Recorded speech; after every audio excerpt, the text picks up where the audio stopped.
माणसानं कायम आपल्या विद्येवर विश्वास ठेवावा, आपल्या कर्तृत्वावर विश्वास ठेवावा.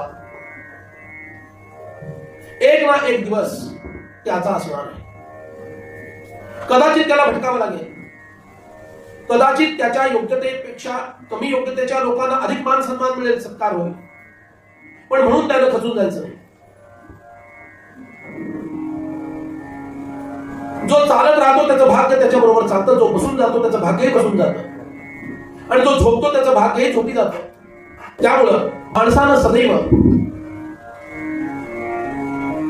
कर्तृत्वावर आणि पुरुषार्थावर भिस्त ठेवून जोपर्यंत अनुकूलता येत नाही तोपर्यंत प्रारब्धाचा किंवा दैवाचा खेळ चालू आहे. आणि कधीतरी भगवंत माझ्यावर कृपा करेल आणि मला योग्य असं मार्ग मिळेल, ते महत्वाचं द्वार उघडलं जाईल जीवनातील.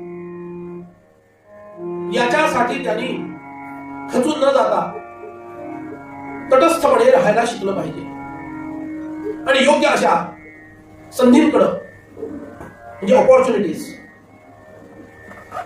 लक्ष एकाग्र केलं पाहिजे.